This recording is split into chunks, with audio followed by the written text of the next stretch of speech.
Good afternoon, members. I call Committee of Supply Section C to order. We are meeting today to continue the consideration of the budget estimates of the Ministry of Finance. Now I recognize the Minister of Finance to move a vote. Thank you, Chair. I move vote number 26, resolve that a sum not exceeding $413,107,000 be granted to His Majesty to defray the expenses of the Ministry of Finance, Ministry Operations to March 31st, 2025. Thank you, Minister. I now recognize the member of Abbotsford West. Thank you very much, Mr. Chair. I'm obliged to you, my colleague from Kamloops, the official opposition critic, and members of the committee, including, of course, the minister, for accommodating me. I don't usually like to participate in debates from afar, but circumstances are such. I'll try to do this as quickly and efficiently as I can. The minister will have engaged in a number of conversations with my colleague about the impact of the speculation tax, how it is applied, how is it administered. In the waning days of my participation in debates in the Assembly, I have an example of that I want to bring to the minister's attention and explore briefly, if I can, what the rationale is for this kind of scenario. My constituent, Sasadira Poignet-Twawat, was born and raised in Asia. She was born a foreigner. Happily for her, she met a Canadian about 10 years ago whom she married. She applied for and was granted a visa to come to Canada. Her husband owned a home here in British Columbia in Abbotsford. Not so happily, in fact, tragically, he was diagnosed with terminal cancer. Before he passed away, he transferred title in the matrimonial home from himself to his wife, my constituent. Last year, she was advised that she owes $12,000 in speculation tax. That took her, as you might imagine, somewhat by surprise. How could that be? She owns the home and she lives in the home on a full-time basis. She is before the federal process, and the provincial Ministry of Finance has received confirmation that her application for permanent residency is before that body and in the process of being adjudicated. But there is, we are told, an up to 3-year delay or wait time. Despite having provided that information and filed an appeal to the ministry and to the minister's office, last month she received a subsequent notification advising her that she now owes a total of $23,535 in speculation tax. So to review, someone who is here in the country lawfully, who owns their own home, lives in their own home, is being chased by the government of British Columbia for $23,535 that, of course, she does not have, nor in my view should be obliged to pay. Why is it, to the minister through you, Mr. Chair, why is it that the government would think it appropriate to extract that kind of penalty, that kind of punitive tax out of a woman who has lost her husband, owns her own home, lives in that home, but is simply awaiting another branch of government to rule on her application for permanent residency?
Minister. Thank you, Chair. So I can only talk in general terms as this specific case is under appeal, so I can't talk about the specifics.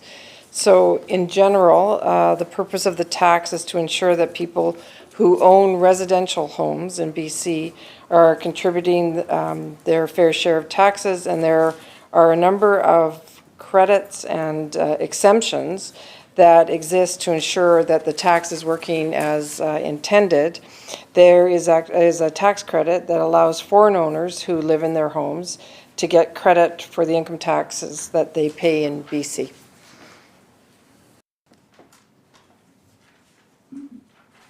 Member?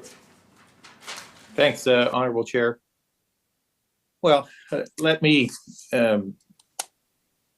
try to pursue this in general terms. Generally speaking, confronted by a person who otherwise meets the exemption, the criteria for the exemption, save and except for the fact that they are neither a permanent resident nor a citizen, because the process involved in determining the question is delayed. Wouldn't the minister agree that the common sense thing to do would be to suspend collection activities until such time as that very important, and in this case, extremely relevant question has been determined?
Minister. Thank you, Chair. So through you to the member, we don't control the federal immigration system, and rules have to be fairly applied to everyone.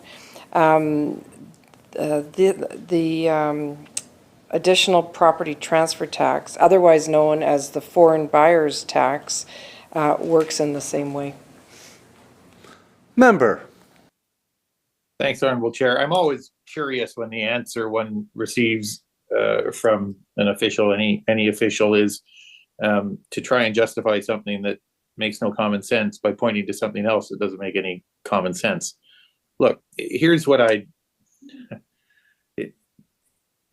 understand folks in the taxation branch, and their job is to apply the rules that have been created by government.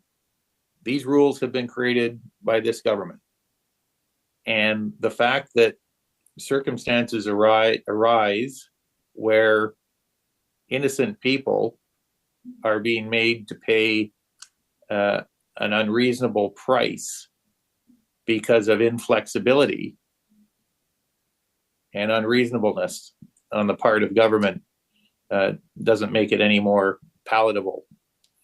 Here are the two things I would like the minister to respond to.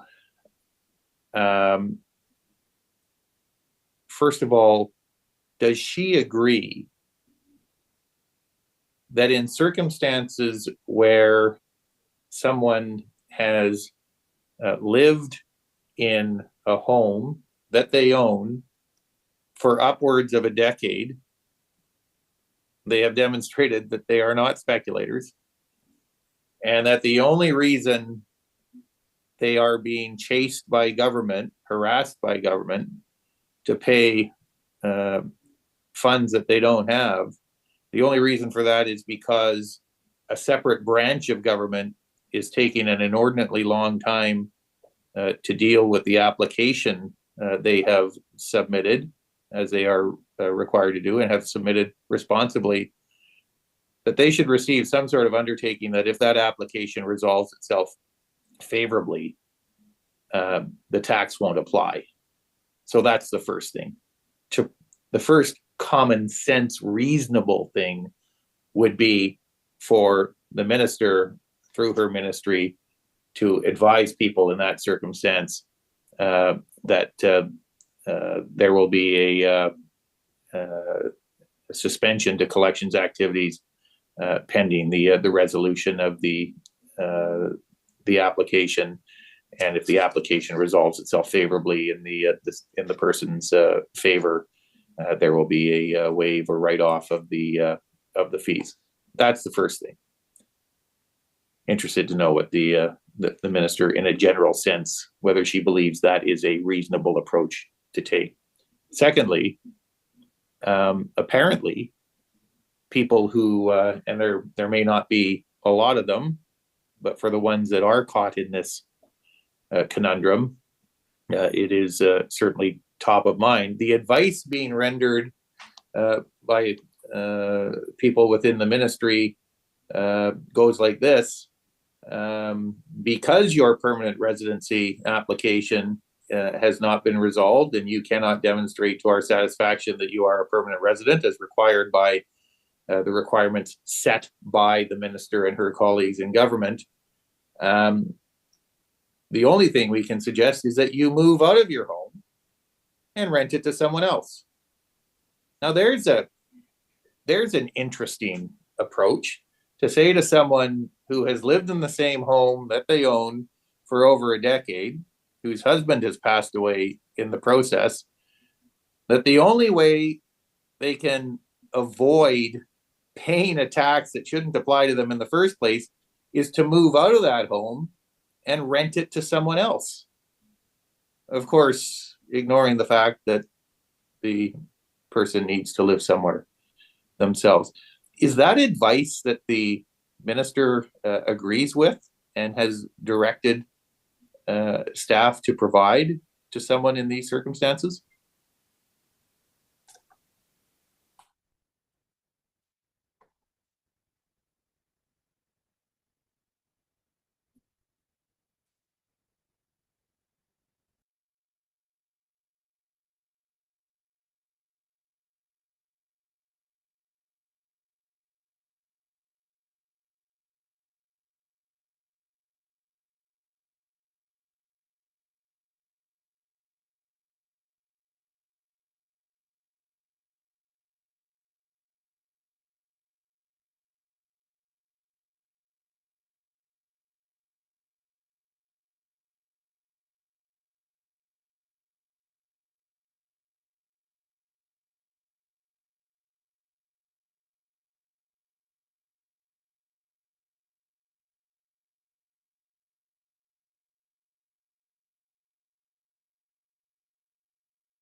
Minister. Thank you, Chair. So the member is referring to a very specific situation, and that situation is under appeal, and I've already said that I would not make any comments on a very specific situation.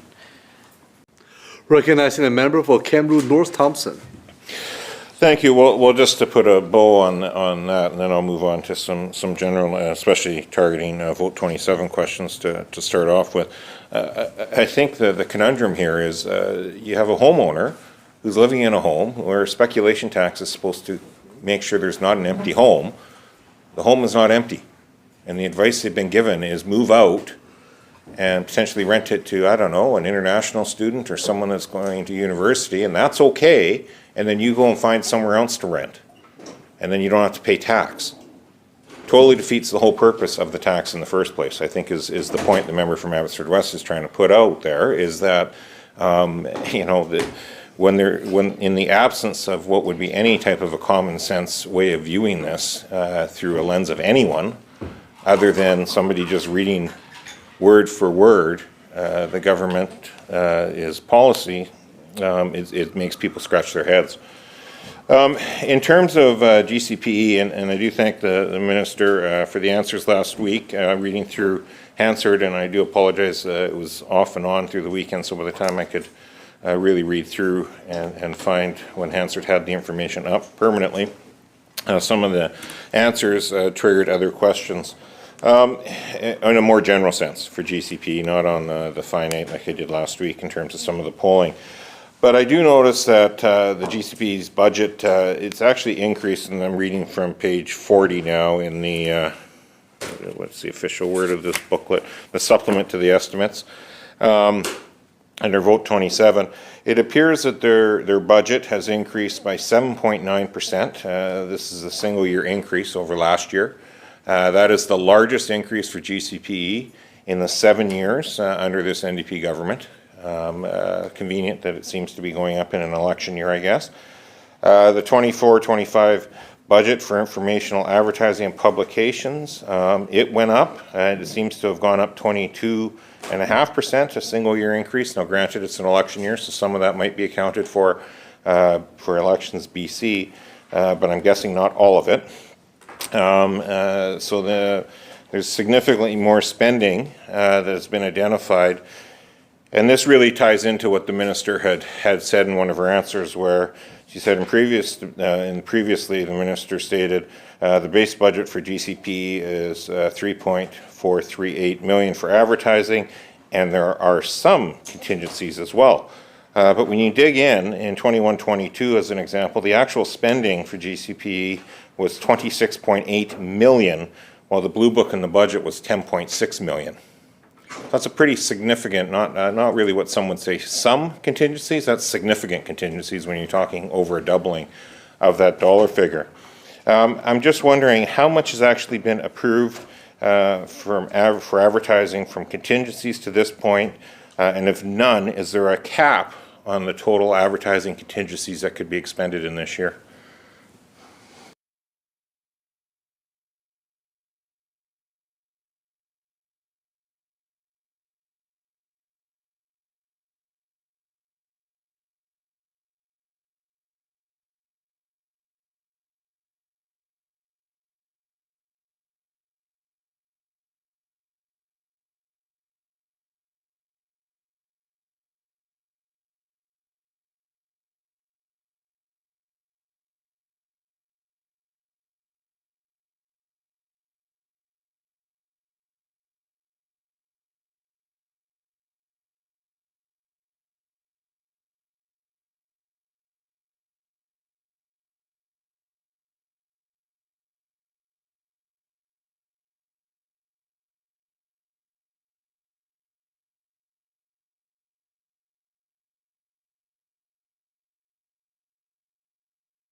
Minister. Thank you, Chair. So in Giuseppe, in GCP, there is no contingencies allocated this year for advertising. Member. Thank you. Well, given that previous years had seen advertising and the budget for GCP balloon through contingencies, again, is there a cap this year on total potential advertising contingencies that can be drawn upon? Has the government set any limits to rein itself in an election year, or is it wide open to spend advertising as they see fit? And the reason I ask that is the writ will drop basically 6 months after the new year starts, so in the first half of the year. So technically, although it's in a fiscal year, GCPE could have the potential to spend $3.4 million in the first 6 months of the year, and then just basically have nothing left till after the election and let the next government figure out what they want to do about government advertising. So is the 3.4 million spread out evenly over the 12 months? Is it front loaded for the 6 months? But more importantly, has the government decided to cap potential draws into contingencies, or does GCP essentially have free will to come and ask for as much money as they deem necessary to advertise on the government's behalf ahead of the election?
Minister. Thank you, Chair. So part of the member's question there, I'll repeat, there is no access to contingencies for advertising this year. So if the member wants to call that a cap, he can call it a cap, but there, as I said, there's no allocated contingencies spending this year for advertising. So of the 3.5 million for Giuseppe, it's for the year. Although Elections BC has set out specific rules, so there's no advertising in the pre-election period, and so the member knows that's from July 23rd to when the writ is dropped on September 21st. But the only advertising that there would be is in cases of emergencies. So for instance, wildfire emergencies, drought emergencies, so either public safety or emergencies, things like that, or health emergencies, things that you have to get the message out to people on. So that is where there would be advertising in that period. Member. Thank you. And I'm not trying to sound like a broken record here, but on May 2nd, the minister said the base budget for GCPE is 3.438 million for advertising, and there are some contingencies as well. And then the minister in this last answer just said there is no access to contingency for advertising this year. So can we get clarification? Is there access to contingencies, or was the statement from May 2nd the accurate statement?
Minister. Thank you, Chair. So just to clarify for the member, in addition to the base budget for Giuseppe, there is additional money that is allocated to multi-service language, which may include advertising, and that is in contingencies.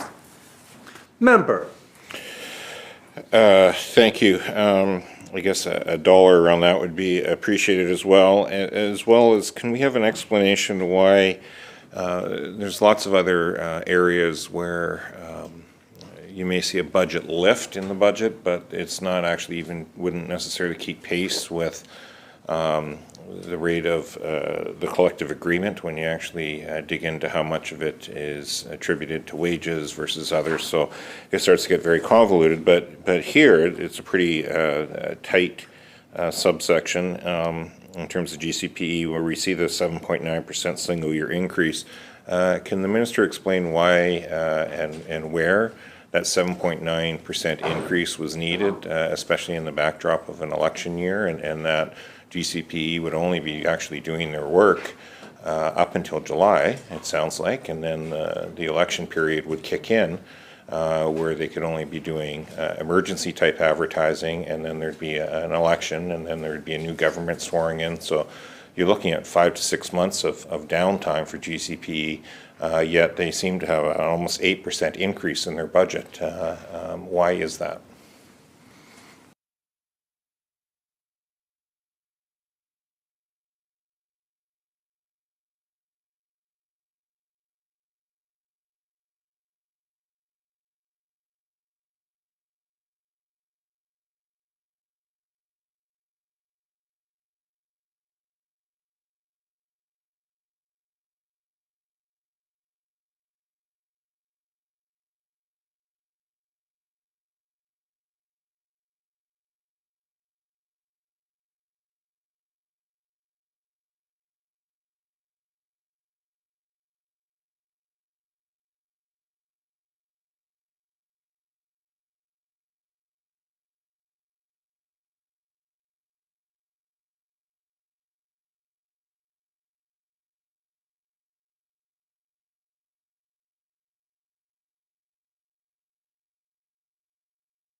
Minister.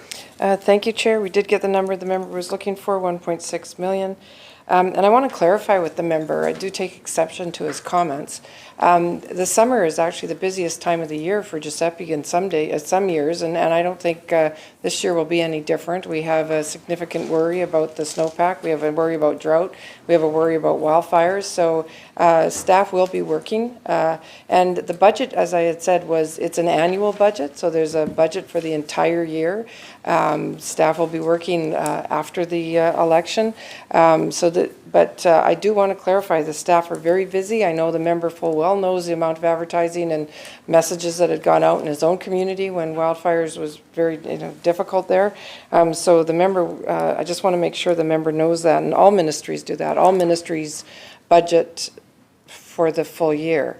Because that's what we have to do. The percentage the member is talking about is in fact the shared recovery. Part of it is the shared recovery mandate. People that work in Giuseppe are actually part of the unions, etc. So it's part of the shared recovery mandate. There's also a portion in the new ministry through Walrus, Waterlands Resource Stewardship. There's a transfer of funding from that ministry to recognize support for that new ministry, and we're told it's approximately at 3 FTEs. Member. Thank you. Well, I think the minister can understand why opposition might be a little bit leery, given the amount of research, polling under the guise of research that was done leading up to COVID, and then the subsequent snap election, and year and a half, 2-year battle a citizen had to have through FOI to try to get documents unredacted and polling provided. And so, yes, heading into an election, I think it's incumbent on any opposition to question and try to find why budgets need to increase, especially around government advertising, especially around government research and polling. And we went into that at length and the depths that's going on with Surrey. And so I don't think it should really come as a shock to the minister. And of course, and I thought I addressed that, and we understand that emergency type advertising has to happen. What I was referring to was the minister talking about regular government advertising having to end in July. And it's interesting, Elections BC makes sure there's that firewall just so that people aren't questioning whether or not it's leaning towards partisan advertising or not. The real question, though, is, and the reason it matters is because the overall spending of a government, they certainly, any political stripe are within their rights to set that budget out. But there is consequences to the overall bottom line within a budget of all these decisions. Can the minister please let us know what is the scheduled operating deficits over the next 3 years in this budget?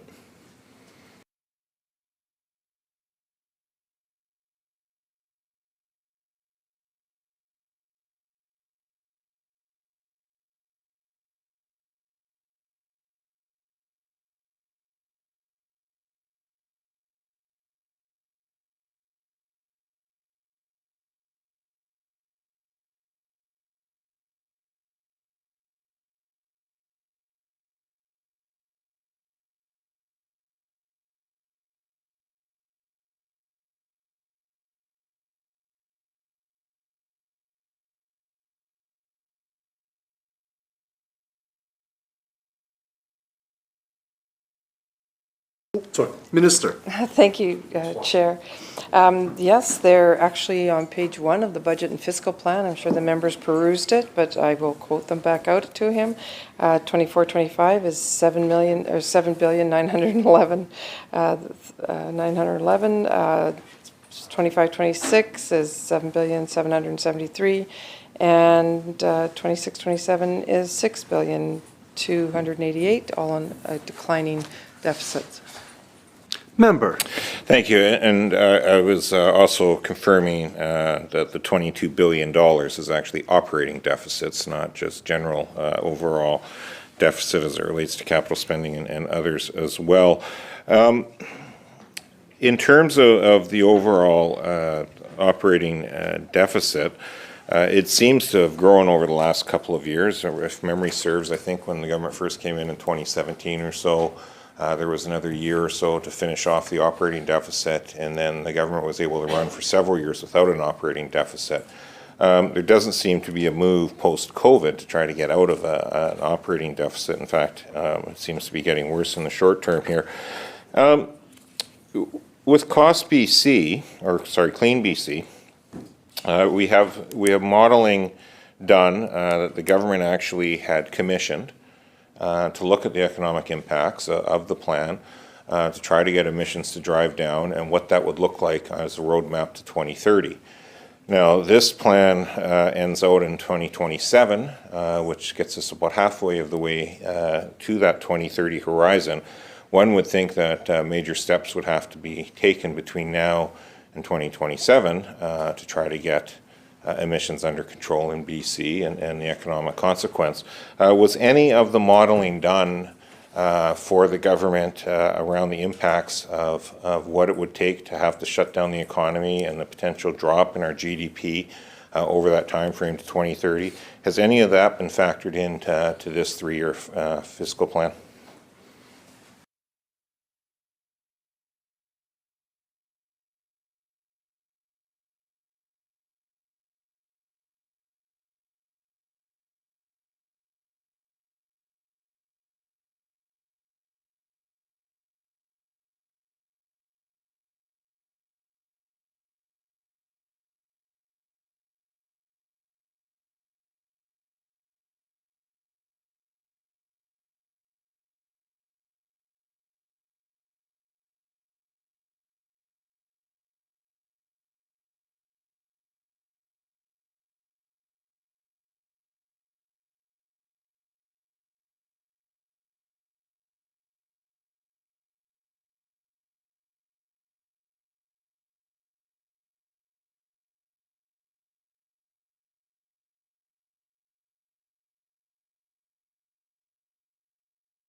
Minister. Thank you, Chair. So it is difficult to precisely determine the economic impact, and there are a range of possibilities depending on how consumers, businesses, and governments react. And the impacts also depend on how other jurisdictions approach climate initiatives and how new innovative technologies respond. Clean BC policies will have some impacts on overall economic activity, as demonstrated by modeling by the Ministry of Environment and Climate Change Strategy. However, modeling the impacts of Clean BC is significantly affected by policies still being designed, and operating and capital spending associated with Clean BC is incorporated into aggregate government expenditures in Finance's economic outlook. Member. Thank you. Well, it's interesting, the minister just indicated that there will be economic impacts with Clean BC. And that's the concern, is the only modeling we have to go on is the government's own commission modeling. And I recognize it was the Ministry of Environment that did this work. But the question was around how much of that modeling was taken into account by the Ministry of Finance, making their projections on the future over the next 3 years of this budget document, because that's a good portion. That's 50% of the time frame to get us to 2030 for emissions. And you can't have one side of government policy that is scheduled to make a major economic downturn, working in a total silo away from the Ministry of Environment, who needs to budget for what will be happening in our economy.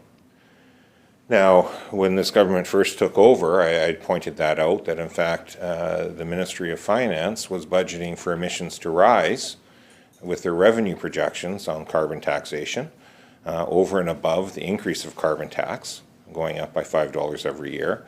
And in fact, the Ministry of Environment was trying to say that the emissions were going to be dropping. You had two competing policies happening, one in a budget document that very clearly showed that the Ministry of Finance had been budgeting several $100 million extra each year to come in on carbon taxation based on a calculation of ever-increasing emissions. And so it's important, I think, that we actually have government that has such significant policies potentially to bring down emissions, and what does that actually mean to the overall economy of our province. Now, according to BCBC's review of the work done by the study commissioned by the government and released by the government, so this wasn't a report done by anyone else, this was specifically done for the client, the province of BC. It showed that by 2030, to meet Clean BC's policy targets of emission reduction and bringing us to our 2030 targets, it would have a $28 billion drag on the overall economy of BC. About $1,100,000 a year to average household income drop would take BC economy back to 2013. Several 100,000 jobs lost. And that was all around the modeling that was undertaken, paid for by the province of BC, to look at what their policies were doing to the overall economy to try to get the emissions down. So I'll ask again, has the government, has the ministry in this fiscal plan taken into account any modeling for a reduction in the economy for Clean BC policies? The minister just referenced it very briefly in her last answer, that there will be some economic impact to Clean BC policies to the overall economy.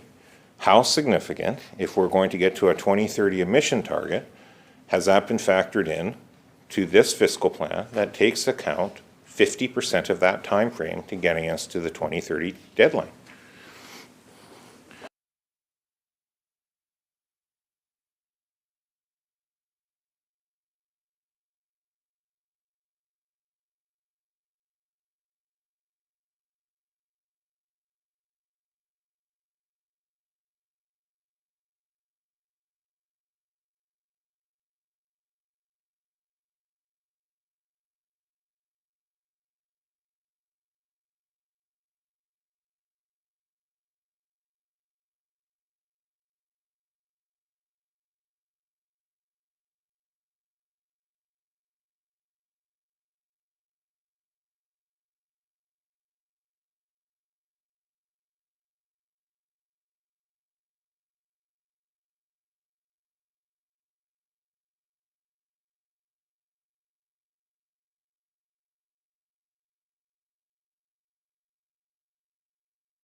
Minister. Thank you, Chair. So for the modeling, in the macroeconomic forecast developed by the Ministry of Finance and for the provincial budget, the ministry forecasts for the aggregate economy. It's not a forecast by individual industry.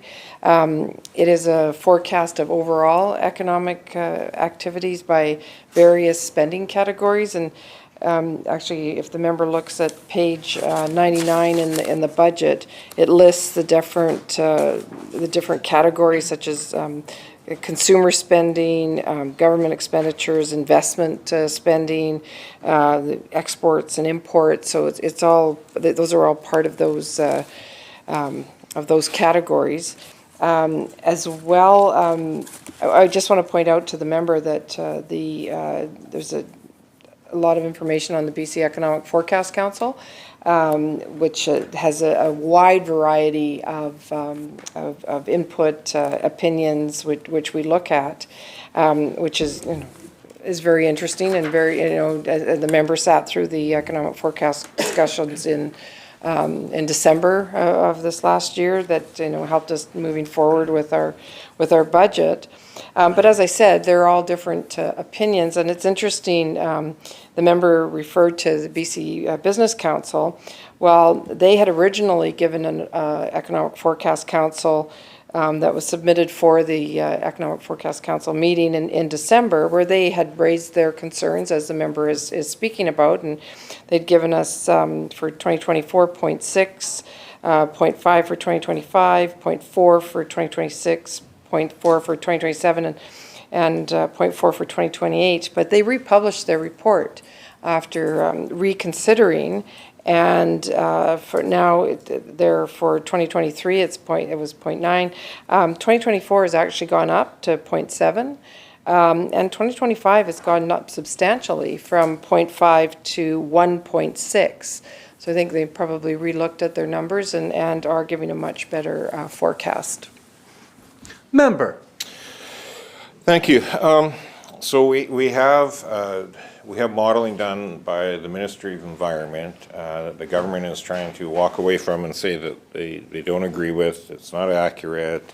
None of that's going to happen as it relates to Clean BC and the overall BC economy between now and 2030.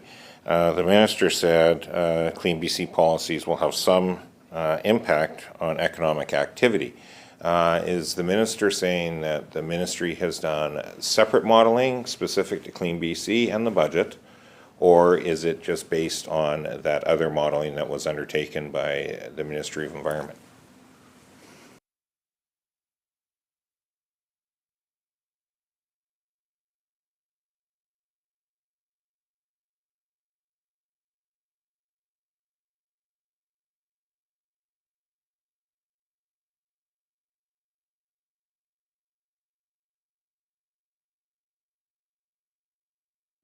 Minister. Thank you, Chair, and the ministry has not done separate modeling on Clean BC. Member. Thank you. Then can the minister explain, so I'm assuming then we'll have some impact on economic activity that the minister had referenced in a previous answer means that that's a statement based on the modeling that was done for the Ministry of Environment?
Minister.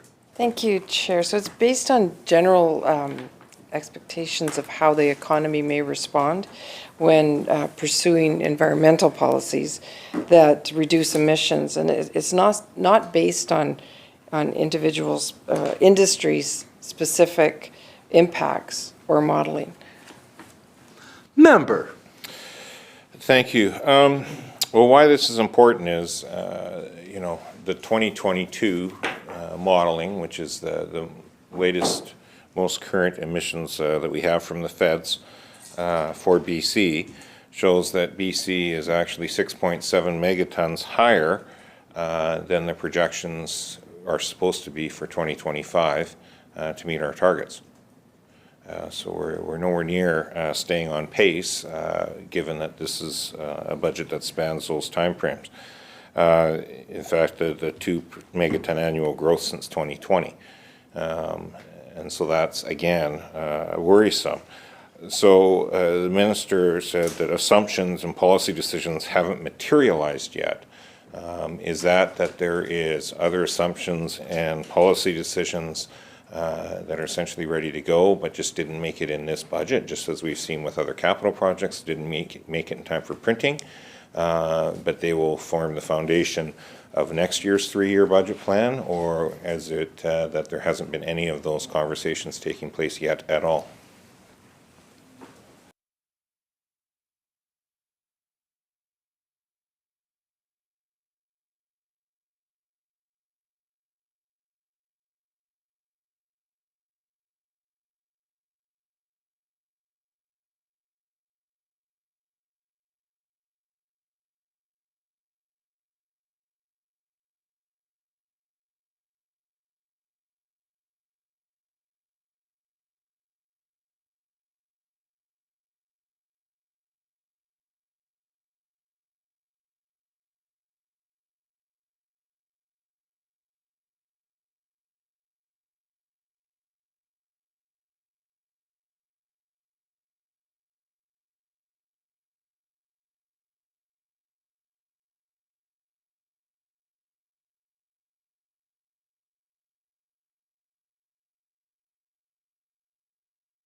Minister. Thank you, Chair. So our economic forecast is different than what the Ministry of Environment does, and if the member wants to pursue that more, he needs to ask the Ministry of the Environment. In the macroeconomic forecast, as I had said, it's developed by finance for the provincial budget. The ministry forecasts the aggregate economy, not a forecast by individual industry, as I had stated. It is a forecast of overall economic activities by various spending categories, and we reference them on page 99. The member can look at the budget on page 99. It lists those categories. Member. Thank you. Well, again, I understand all of that, but climate policy cuts across all of those assumptions. And in fact, the minister has said assumptions and policy decisions haven't materialized yet in this round of questions.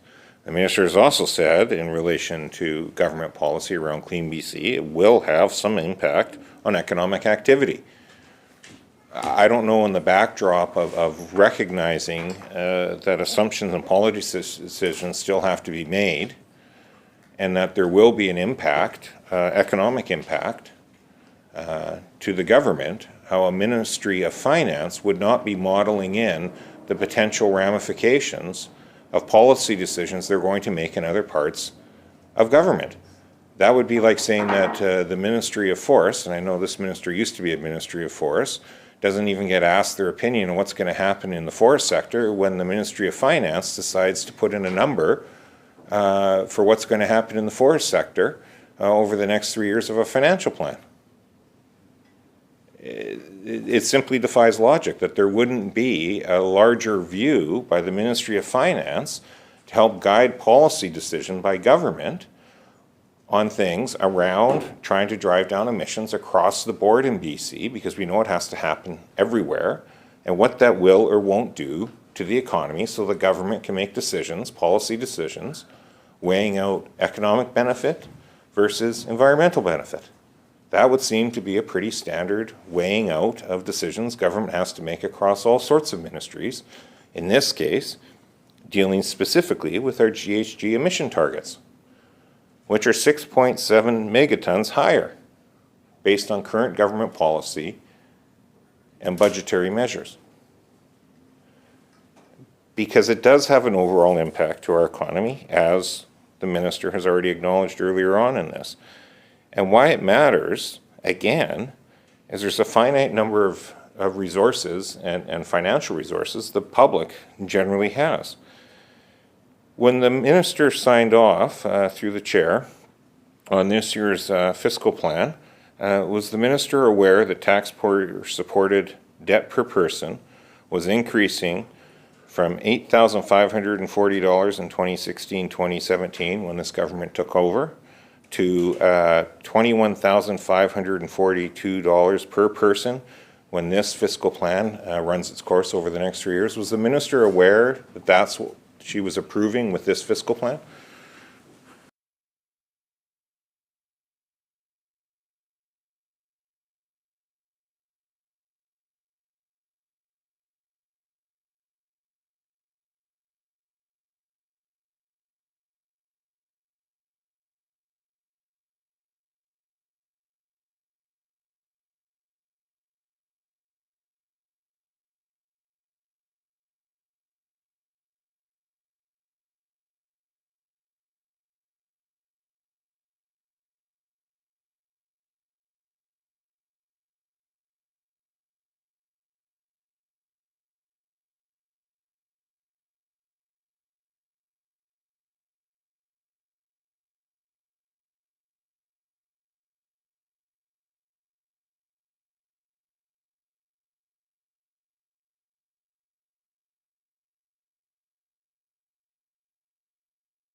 Minister. Thank you, Chair. And so in response to the member's question, I'm going to explain to him how budgets are developed.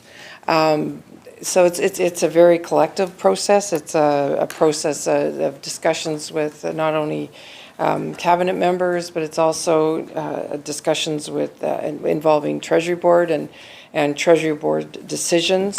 It's looks at a number of issues. But what I think that the member needs to remember is the budget is about choices.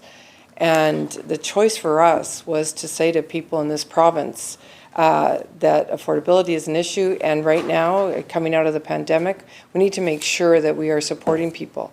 We need to make sure that we continue to support people. And we have done that through many different initiatives. The member's well aware of some of those initiatives. I mean, we recognize that there had been we inherited a deficit of services. And we had to work hard to try to increase those services. A big deficit of services was with housing. I remember the member for the Nanaimo Cowichan giving one of his first speeches in the House in 2005, said government had to be receptive and understand the crisis that was coming in housing. Well, that was ignored. And we were talking about different speeches people have given, and he was very clear on that and raised it a couple of times, and just in his first speech in the House. But it's about choices. It's about making sure people have the things they need, like childcare.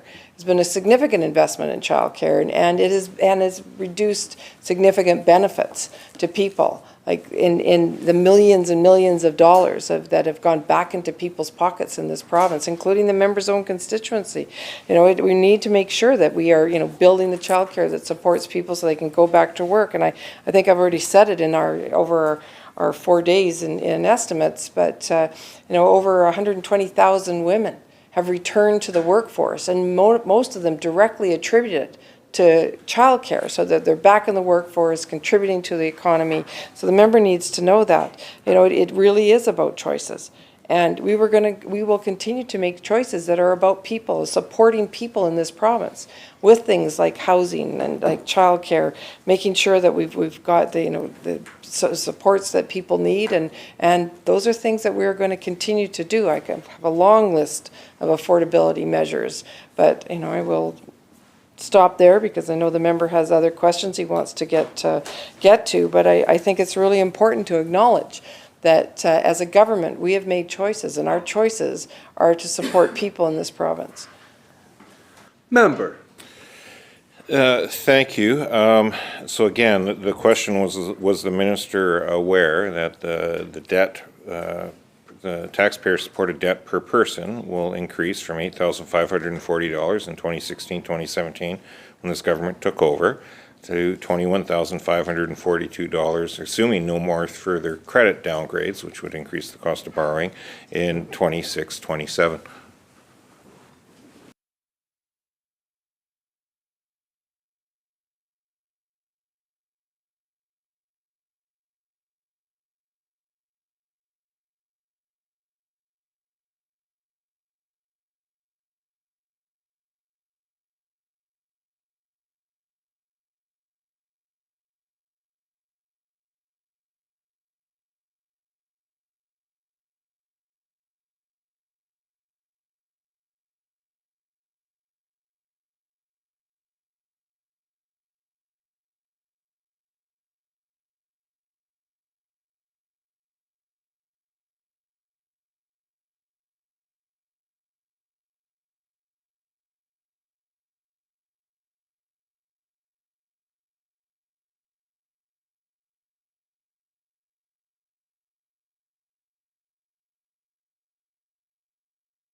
Minister. Thank you, Chair. We take the budget development process very seriously, and we are take it very carefully as well as we do that process. And again, the budget process is about choices. It's about values. And I think I've been pretty clear on what our choices are. Our choices are to continue to support people in this province. Our choices are to continue to support communities in this province. Choices are to continue to support First Nations in this province. And we take those choices very seriously. I don't think I need to apologize for what we have done with our budget, because it's a budget for the people of the province.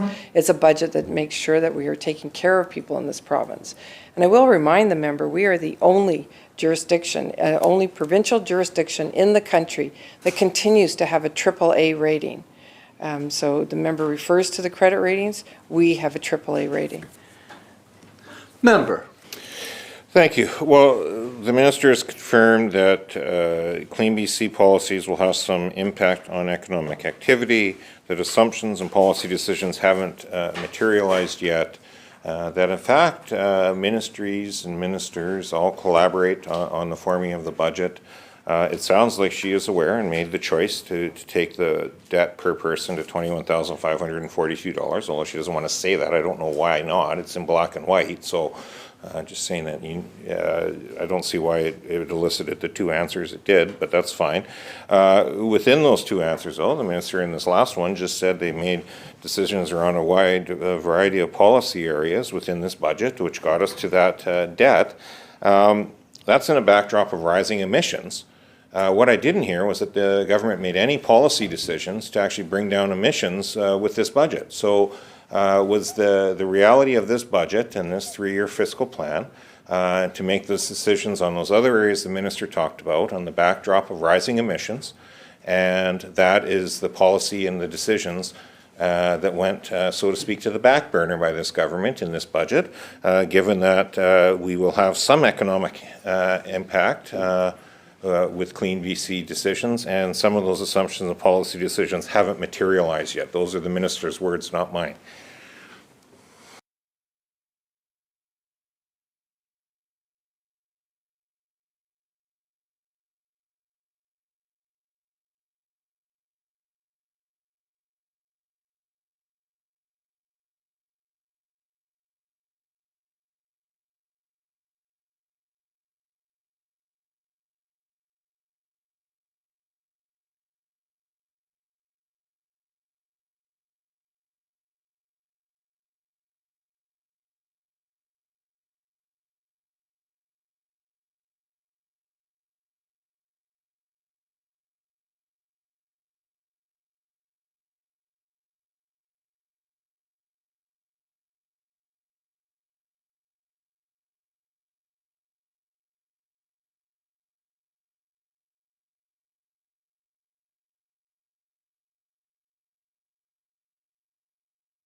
Recognizing the Minister of Finance. Thank you, Chair. Welcome.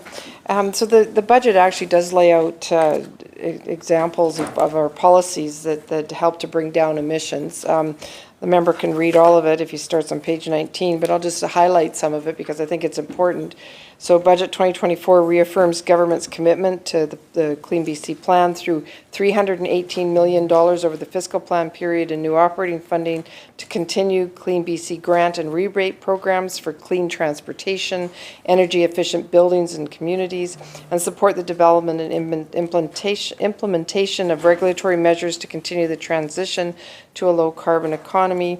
Also refers to investments or in addition to incremental capital funding provided in Budget 2024 over the next 3 years, including $50 million in active transportation infrastructure and $27 million to enable more school districts to buy electric school buses.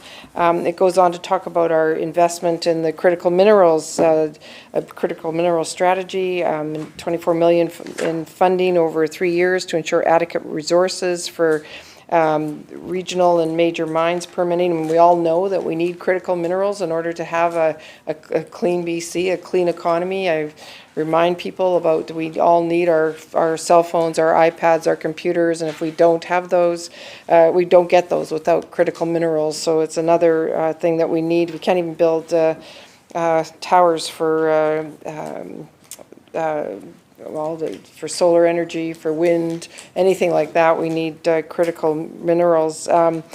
We're also, I think it's important to acknowledge the investment in transit is significant. So the budget provides capital funding to continue and complete transit projects in Metro Vancouver region, the Broadway subway, Surrey Langley SkyTrain. Also provides $248 million in funding over 3 years to BC Transit for expanded infrastructure outside of the Lower Mainland in communities like the member's very own. So for new zero-emission buses and to house additional buses and to increase the capacity of depots and passenger facilities. So a lot of that is benefiting the entire province. There's also a further $26 million in operating funds over the fiscal plan that'll support BC Transit base operations. Investing the efficient operations of the province's transit system supports Clean BC greenhouse gas reduction targets. The alleviation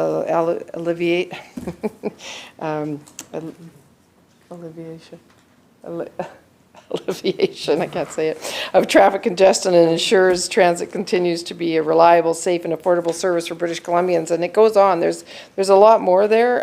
So the member just needs to refer to pages 19, 20, and 21 in the budget. It references the numerous things that we are doing to ensure that not only are we changing people's behavior, but we are bringing down emissions. Member. Thank you. Well, the start, I'll remind the Minister, the start of all these questionings was around the report the government had commissioned that showed you had to actually take much more steps than that to bring down emissions meaningfully to meet the 2030 target and would have significant economic impact to the province, to which the Minister acknowledged there will have some impact on economic activity. The reality is the most current number we have from 2022 now, so we're heading back out of the COVID numbers, which that's the only time we can show a drop under this government's watch, was 6.7 megatons higher than 2025 projections. So we're not going in the right direction. So was there other economic considerations at play as to why there wasn't other Clean BC initiatives undertaken with this budget in other words, to keep economic activity at a certain level versus impacting it more with other initiatives that might have actually saw emissions finally come down in the province of BC?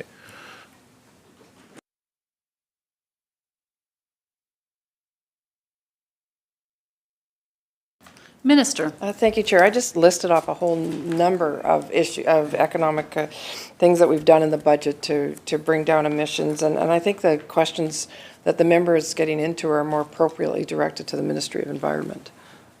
Member. Thank you. Well, respectfully, they're not. There's, as the Minister has said, she ultimately is the Minister responsible for the overall budget. That is based on input from all the other ministries coming forward and ministers coming forward, and sharing of idea, government priorities, balancing off economic concerns with other socio-economic concerns, with environmental concerns. Again, the question a couple before that the minister answered, she listed off a whole bunch of parameters that went into it. She didn't actually mention the environment and emissions in that answer. In fact, since 2016, emissions were up 3.9%. So it's not heading in the direction on the emissions file. The minister has said that they take all sorts of factors into play when they formulated this 3-year plan. This 3-year plan encompasses half of the time frame needed to get to our 2030 targets, which means significant policy has to be undertaken if you're going to see an actual change in the emission profile that's been happening. I'm simply questioning whether or not there was a cognizant decision made based on the backdrop of the report that was commissioned by the government that showed dramatic impact to our economy to meet the 2030 climate targets under Clean BC and the Clean BC policies that would need to be enacted by government to make that happen. If the Ministry of Finance factored that into their decision making around this budget and said, for as bad as this budget is in terms of the overall deficit, we can't make things worse in this 3-year plan with a $22 billion operating deficit by taking further environmental steps to actually see a reduction. I get there's other programs out there that the minister listed. Just having a program doesn't magically mean that emissions are actually dropping. It might stabilize our emission profile. It might change the shape of the curve a little bit. Maybe not have as much of a spike going up or a more balanced kind of arc, but that doesn't mean it's actually bringing emissions down. So having a program and actually having a program that's driving down emissions, when the government repeatedly tells us on questions like this, well, do you want forest fires every year? Well, we're going to have forest fires every year regardless, but that seems to be the pushback answer. So given the level of policy that has been modeled that needs to be undertaken under Clean BC to actually drive down emissions and the economic impact of that, why does the budget essentially ignore that advice, have some Clean BC policy in there that will affect emissions somewhat, but not actually get to the meat of the issue? And I guess the question has been all along. So was there a cognizant choice by the minister and the Ministry of Finance to put the economic concerns of the province ahead of the emission profile of the province in this year's budget? And that was through the chair? Yes. Thank you. Absolutely. Sorry about that.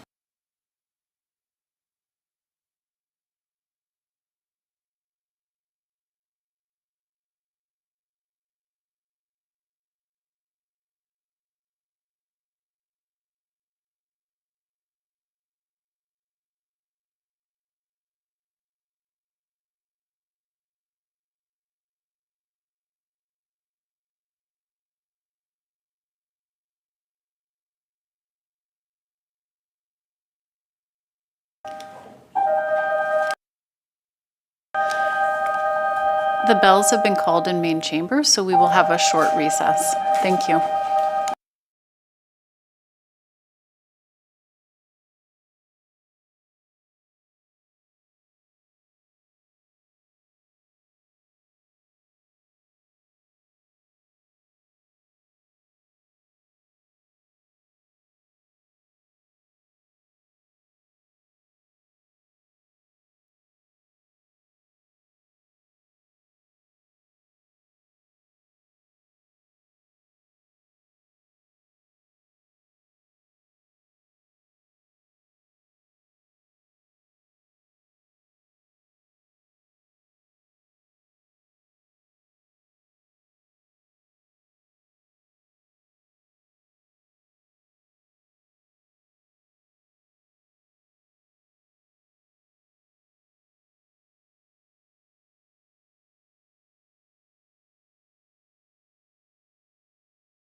I call Committee of Supplies, Section C, back to order. We are currently considering the budget estimates of the Ministry of Finance.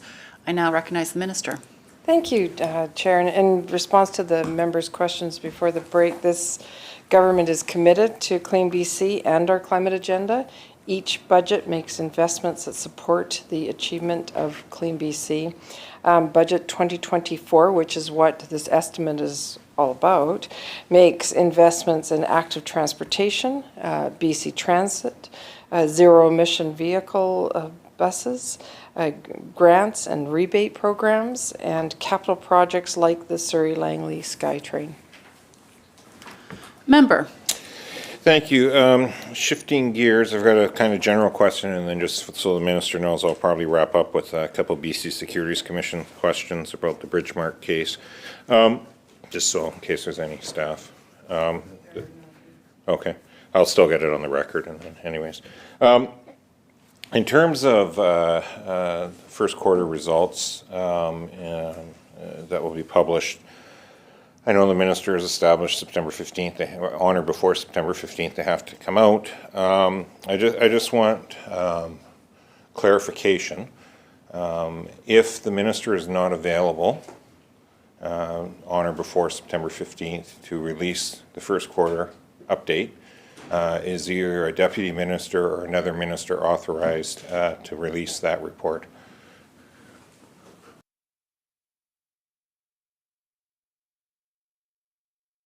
Minister. Thank you, Chair. As the Minister, I'll be available unless I have a tragic accident before then. Member. Thank you, and I appreciate that answer, but the Minister wasn't available last year. The Minister was ill, and in a normal year, the 1 week delay or week and a half delay that happened was no really big deal. This is a backward-looking document anyways. I fully recognize that. But this isn't a normal year. This is an election year, and the writ will drop less than a week after that September 15th deadline. And so a couple-day delay actually does make a massive difference this year in terms of whether or not that report actually gets released. And so if the Minister is not available for whatever reason, sickness or whatever, and I don't wish ill of the Minister at all, is there provisions that either a Deputy Minister of the Ministry of Finance or a designate minister is able to release that first quarter report so that it has to be truly released by September 15th? Minister. Well, if I get COVID again, I'll be sure to be here. If I am ill, or if there's any reason why I can't, we would have another minister make sure that they release it. We will be releasing it on or before September 15th. Member. Thank you, and that's all. Like I said, that's why we didn't raise it last year when it got released a little later, because it's really not a big problem in a normal cycle of reports being released on that. In terms of, and maybe I'll just kind of let the Minister know where I'm headed with this, and it's relates to the Bridgemark case, but also the questions tie into more about where the government is heading with some securities legislation. So the Bridgemark is a scandal. It's involved of alleged fraudulent transactions by a group of consultants and firms linked to multiple small and speculative companies listed on Canadian Securities Exchange and TSX Venture Exchange. It essentially turned into transactions which are described as cash swaps and around $50+ million. Some penalties were associated with the scandal, despite reaching nearly $1 million for some individuals. Others were in the $40,000 range, $100,000 range. The problem is the context of financial scale and potential gains versus penalty is a problem. I guess the real question ultimately is what steps is the Ministry considering to strengthen regulatory measures to ensure that fines and penalties are a real deterrent versus what we saw in this case? And is the Ministry planning any legislative changes to increase the severity of penalties for securities fraud to better align with the gravity of these offences?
Minister. Thank you, Chair. So there's a number of amendments and things that have been done. So amendments to the Securities Act and other laws, which took effect in March 2020 and July 2023, have actually given the BC Securities Commission the strongest collection powers in the country. The BC Securities is using these enhanced powers to make the collection of unpaid penalties more robust and visible, thereby creating a more powerful deterrent to future misconduct. So the 2020 amendments to the Security Act, they were broad in scope, aimed at strengthening enforcement against investment misconduct, including enabling the BCSC to take action against those who help a person commit misconduct, enabling the BCSC to impose by a written notice monetary penalties on market participants for contraventions of securities law requirements. The BCSC launched a new enforcement program in fiscal year 23-24 that utilizes these new powers to support its existing enforcement efforts. And they creating an anti-reprisal protections for whistleblowers. The BCSC launched a whistleblower program in fiscal year 23-24, which will pay people who provide helpful information about investment fraud and other serious types of market misconduct. One of the February 2023 Securities Act amendments will enable the Commission to use its administrative processes to impose consequences, market restrictions, and monetary penalties for failure to comply with the demand to provide evidence. Previously, the Commission's only recourse was to such non-compliance was applying to the Supreme Court for a contempt order, which is a really lengthy procedure that consumed significant BCSC resources. Now this makes it much more simpler, and that law was just brought in last year. Member.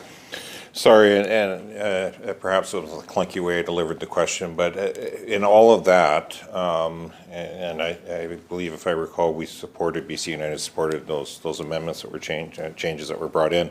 Has there been any further done on the penalties involved to better match the scale of the frauds that might be undertaken, so that if in this case it was a $51 million scheme that wound up with around $1 million or so worth of fine thresholds versus the risk reward? Has that changed, or will it be changing?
Minister. Thank you, Chair. So the administrative monetary penalties that the BCSC can bring in are the highest maximum penalties in the province that the province has ever had.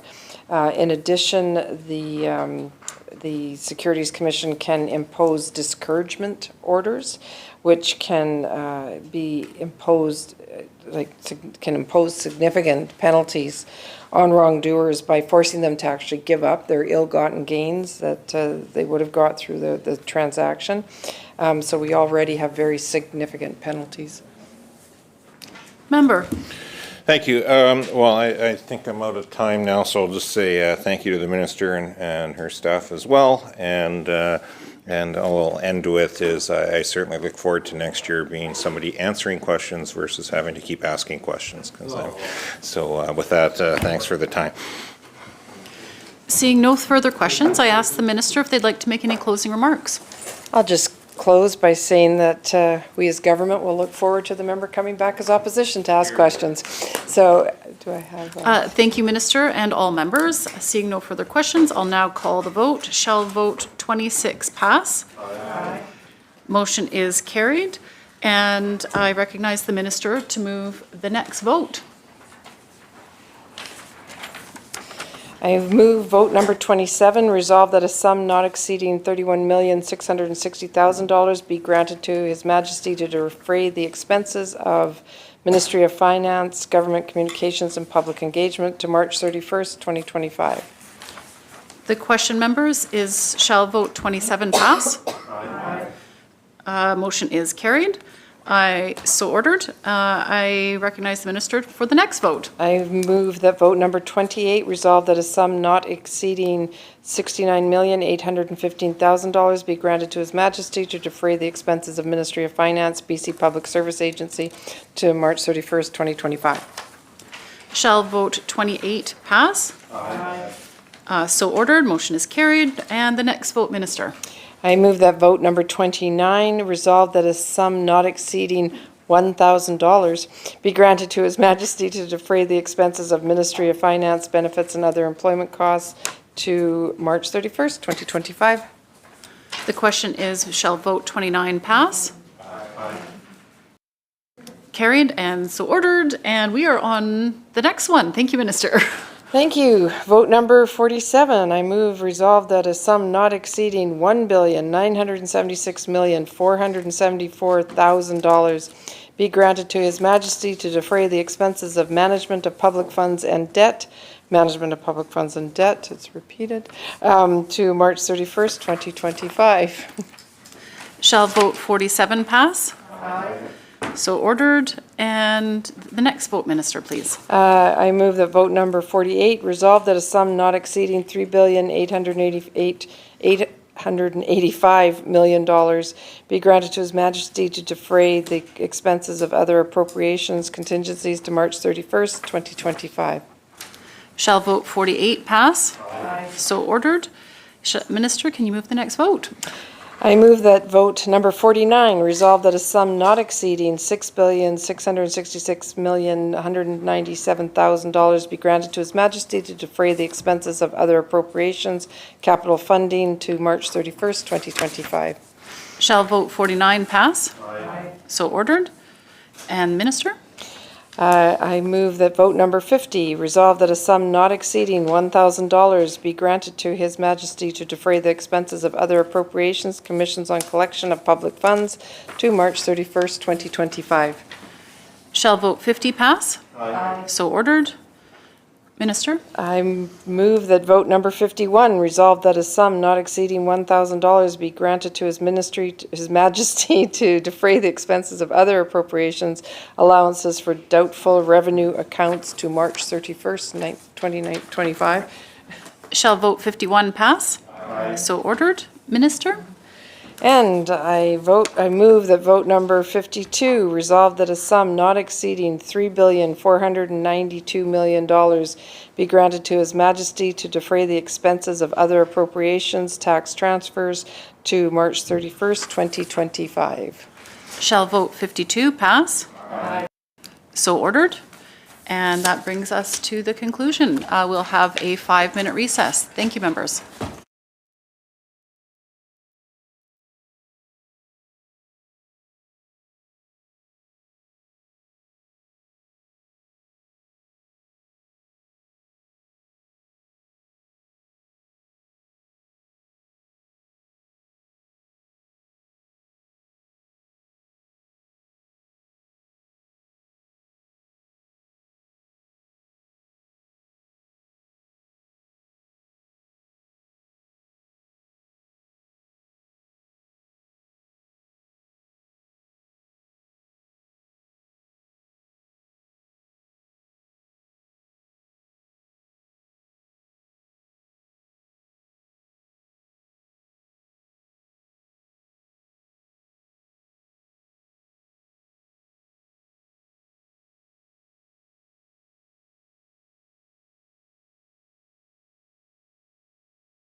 I call Committee of Supplies, Section C, back to order. We are meeting today to consider the budget estimates of the Ministry of Indigenous Relations and Reconciliation.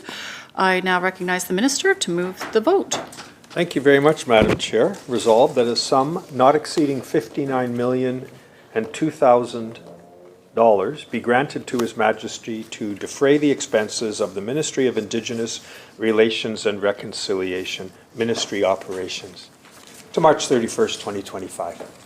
Minister, do you have any opening remarks? I do, if I may. Thank you. I want to first start by acknowledging that we're meeting on the territory of the Lekwungen-speaking peoples, the Songhees and Esquimalt nations. It's really a pleasure to be back to speak today on the estimates of the Ministry of Indigenous Relations and Reconciliation, as well as for the Declaration Act Secretariat, part of Budget 2024. The number of people, if you'll indulge me, Madam Chair, that are supporting me, who I'd like to introduce for the record. Firstly, beside me, Deputy Minister Tom McCarthy. And in addition to Mr. McCarthy, I have 3 ADMs. No, somewhere. There they are, yeah. ADM Anne-Marie Sam, ADM Jennifer Mellis, and ADM Carolyn Camper.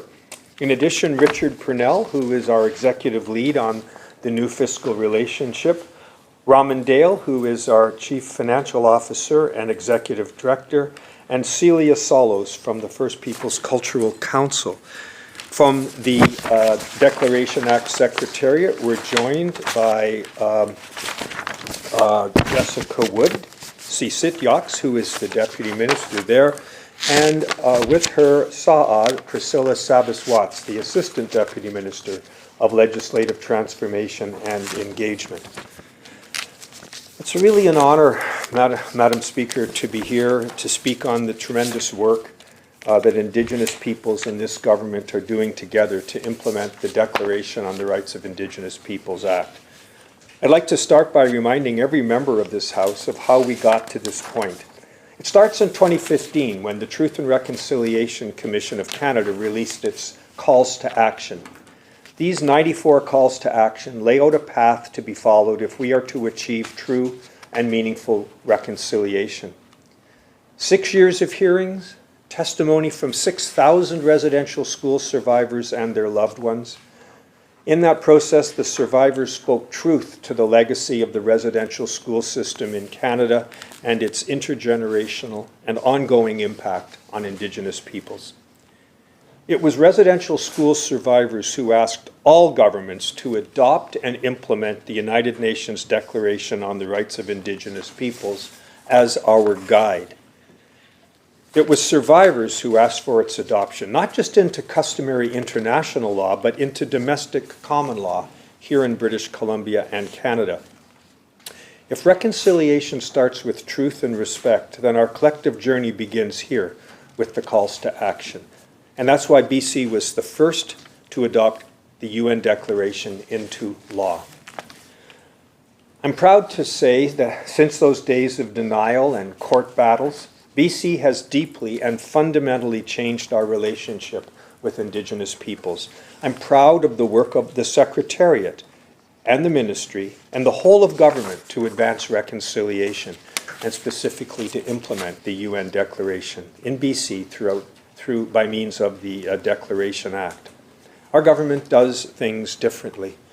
By working together with First Nations, Métis, and Inuit people, through consultation and cooperation, we're finding solutions, and we are building a stronger BC for all British Columbians. Turning now to the budget. Budget 2024 provides dedicated funding that supports the advancement of reconciliation and the ongoing process of establishing and maintaining respectful relationships with Indigenous peoples. Now, the combined budget for the Ministry and the Declaration Secretariat is $160 million. The budget expenditure numbers are slightly smaller than last year. However, this is the result of an accounting practice. More agreements are being funded now through revenue sharing. In fact, the gross payments are higher at $491 million as compared to $462 million in the previous fiscal year. With $378.4 million being funded through revenue sharing this year as compared to $328.4 million the previous year. Budget 2024 will allow us to meet our current and ongoing obligations under treaties, agreements, and other constructive arrangements, words that are used in the UN Declaration. And this is in work in consultation and cooperation with Indigenous peoples, and to effectively deliver on the ministries and the Secretariat's mandates. Now, like all provincial budgets, the numbers on their own don't convey the scope of the work that's underway, or the quality of the relationships with First Nations, Métis, or Indigenous peoples as a whole that are being established. Because reconciliation is a provincial-wide initiative, and creating meaningful and lasting reconciliation is everyone's responsibility. Turning to the Declaration Act, it supports government in deepening proper relationships with Indigenous peoples. It does so in a number of ways. Through an action plan that outlines 89 actions to advance the objectives of the UN Declaration. Through annual reporting on progress. Through the alignment of provincial laws with the UN Declaration. By enabling governments to enter into shared decision-making agreements. And by allowing flexibility for the province to enter into agreements with a broad range of Indigenous governments. Much of the ministry's work in this budget focuses on the negotiation and implementation of treaties, as well as reconciliation agreements, including shared decision-making mechanisms and other constructive arrangements.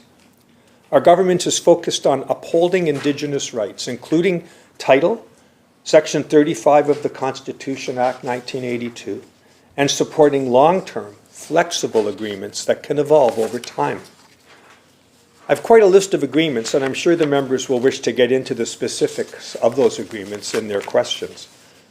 I will note there are 2 transfer of program areas this year. The First Nations Clean Energy Business Fund is moving to the Ministry of Energy, Mines, and Low Carbon Innovation. And the Land Strategies and Services branch is moving to the Ministry of Water, Land, and Resource Stewardship to form a centralized land transfers branch for the sector. In both instances, these transfers will provide more efficient services to First Nations and are very much in the public interest. And I want to talk about an initiative we call the New Fiscal Framework. The ministry's operation budget includes making permanent the dedicated team that supports the New Fiscal Framework.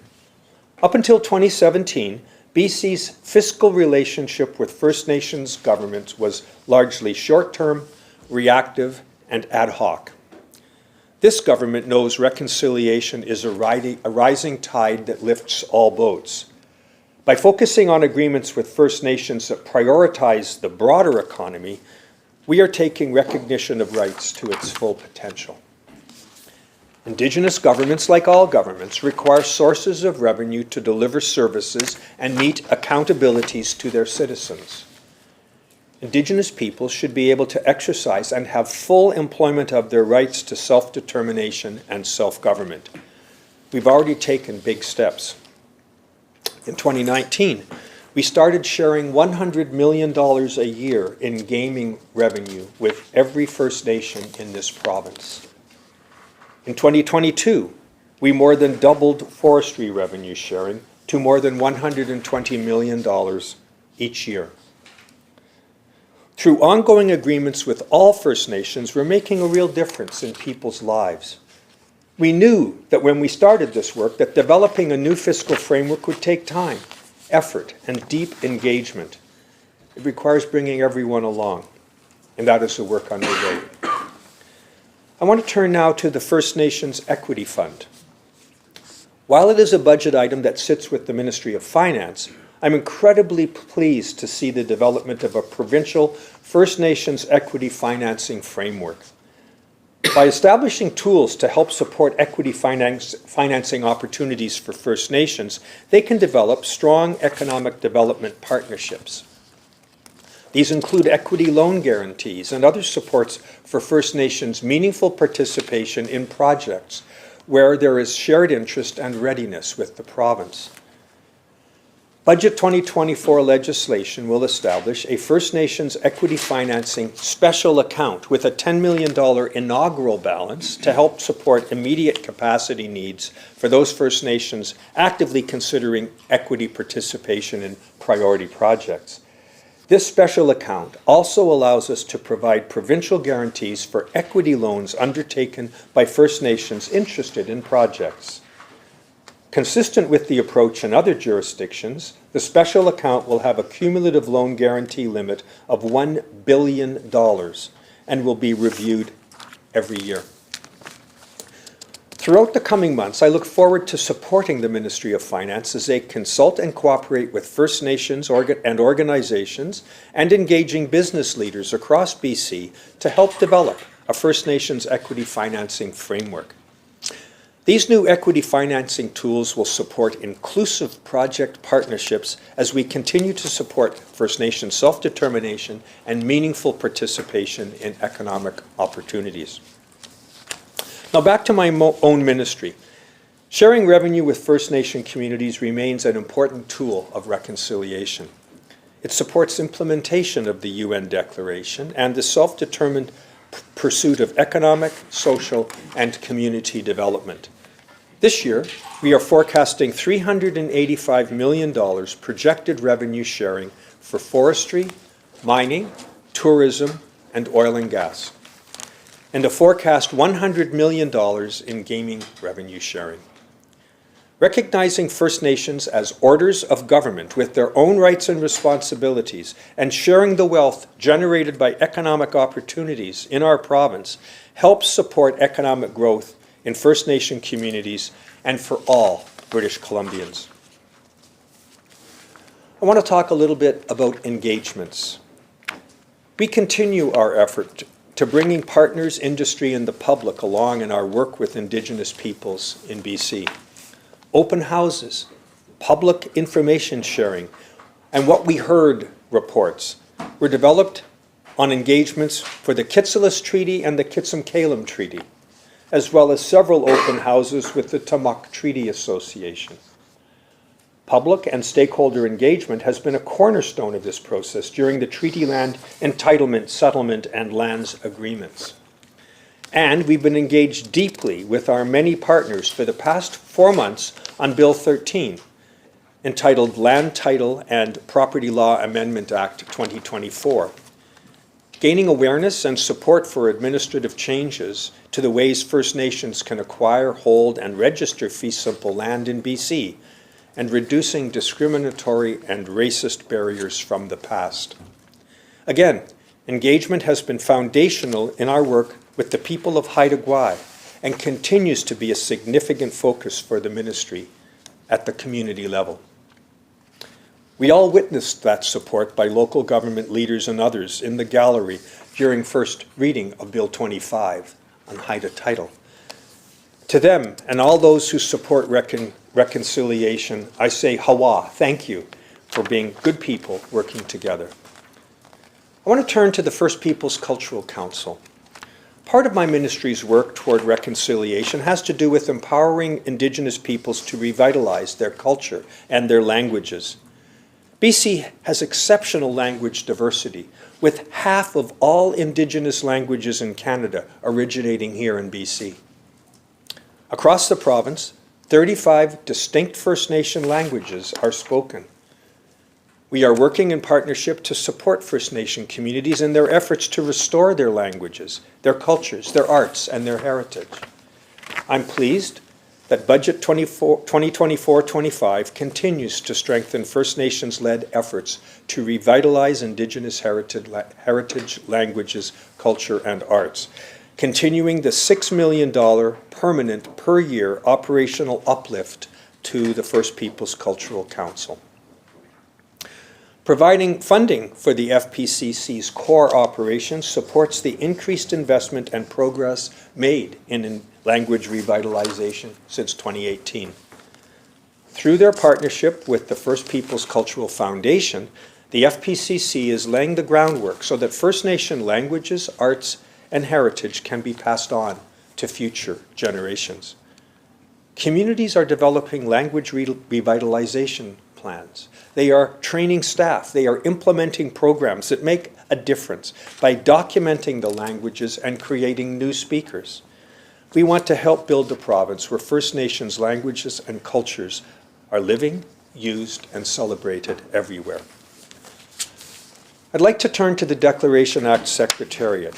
It's been close to 5 years since we passed the Declaration Act. We continue to advance legislation in accordance with Section 3 of that Act. The steps that we have taken, in particular the formation of the Declaration Act Secretariat, have set the foundation for advancing such an approach. Funding the Secretariat is expressed as a separate item in the budget estimates. This is consistent with the Secretariat's unique reporting structure. The Secretariat, Madam Speaker, is a central agency. It reports directly to me as Minister, independent and distinct from the Ministry of Indigenous Relations and Reconciliation. The Declaration Act Secretariat guides and assists ministries in meeting the alignment of laws obligations. It collaborates within government on changes to government's legislative and policy process and helps establish government's legislative priorities related to the alignment of laws. The Secretariat has been actively involved in supporting legislation and policy development. Some examples: the Indigenous Self-Government in Child and Family Services Amendment Act, Bill 38, the Human Rights Code Amendment Act, Bill 18, the Forest Statutes Amendment Act, Bill 23, the Emergency and Disaster Management Act, Bill 31, and the School Act Amendment, Bill 40, among many others. This year, the Ministry's fiscal plan reflects core funding to continue to fully resource the Declaration Act Secretariat. Their work touches on every ministry of our government and is incredibly important support to ensure we are consulting and cooperating effectively with Indigenous peoples. To that end, we've heard directly from First Nation leaders on the vital need for financial resources to support consultation and cooperation on action plan items and on legislative transformation. The First Nations Declaration Act Engagement Fund was established last year as a one-time, 4-year fund to help break down financial barriers and to support capacity. It's creating flexibility for engagement with the province on areas of interest in ways that respond to particular communities' unique needs and priorities. This enhanced participation also greatly benefits the province through the skills, advice, and guidance that each community brings. Since last May, when the New Relationship Trust began taking applications for this program, 189 First Nations have submitted applications. So far, nearly $44 million has been paid to those 169 First Nations. By way of conclusion, as you can see, funding decisions for Budget 2024-2025 are underpinned by government's commitment to tangible reconciliation through the implementation of the UN Declaration. By prioritizing opportunities for Indigenous peoples to be full partners in the inclusive and sustainable province that we are building together. I look forward to questions from the members of the House. Thank you. Recognizing the member for Vancouver-Langara, would you like to offer any opening remarks? Thank you, Madam Chair. Regrettably, I don't have the time to reciprocate the 20 minutes that the Minister provided in the overview, although I do appreciate him taking the opportunity to provide an overview as to where we're at. I will just touch on a few points and then go to my first question. I will say that as the Minister invited, he looks forward to receiving questions in the 8 hours and 40 minutes that we have left in estimates. And that will include several of my colleagues in their shadow minister roles, and partly because of my schedule on the Bill 21 Legal Professions Act as well, I expect, if not Bill 23, anti-racism as well, if I get the opportunity. I will say that 2 years ago, when I first took this role on, the minister and I spent some time in estimates talking about the importance of support for language.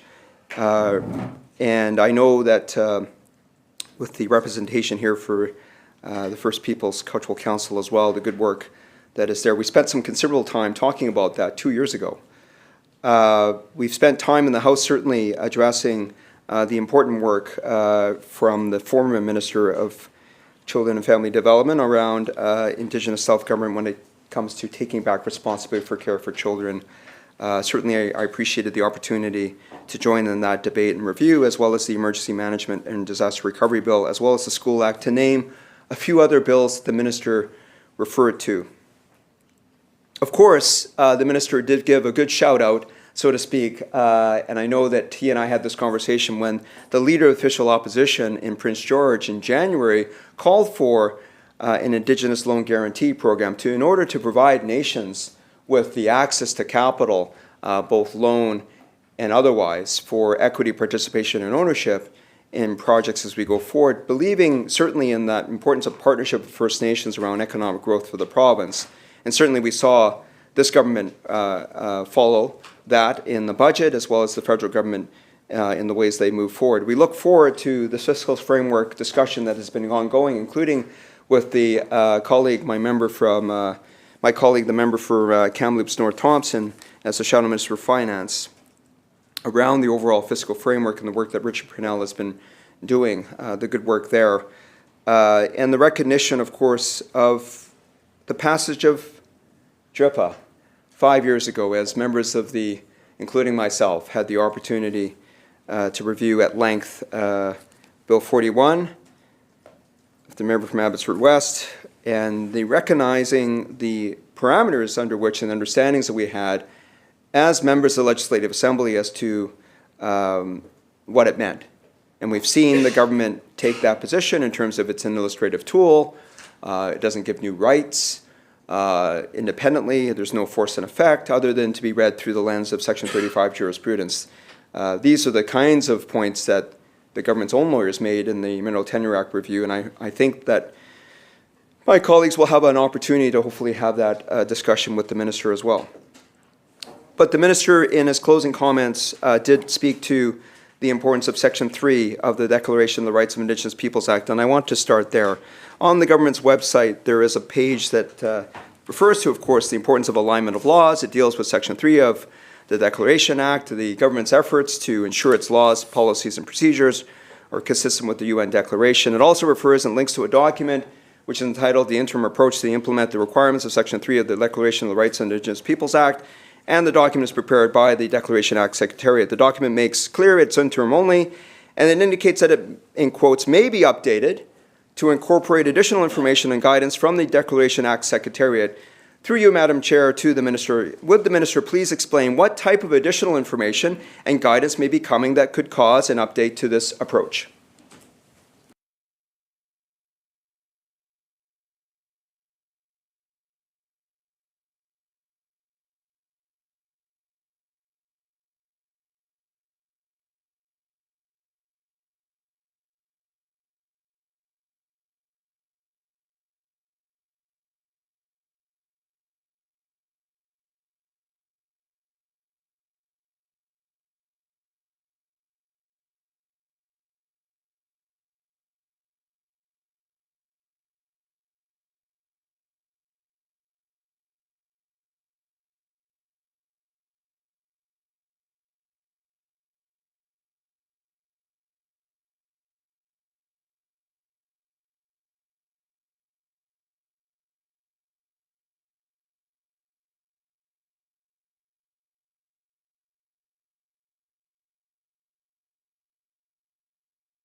Minister. Well, thank you, and thank you to the member for Vancouver-Langara and the Shadow Minister for Indigenous Relations and Reconciliation for the question, and thank you for the kind words about some of our staff and the work that they're doing. The first question dealt with Section 3, which is a statutory requirement in the Declaration Act that we align our laws, and we have to do so in a meaningful way, in consultation and cooperation, is the words of the statute, with Indigenous peoples. At the same time, we have to ensure that the various agencies of government are aware of this new work that has never been done in any other jurisdiction before now.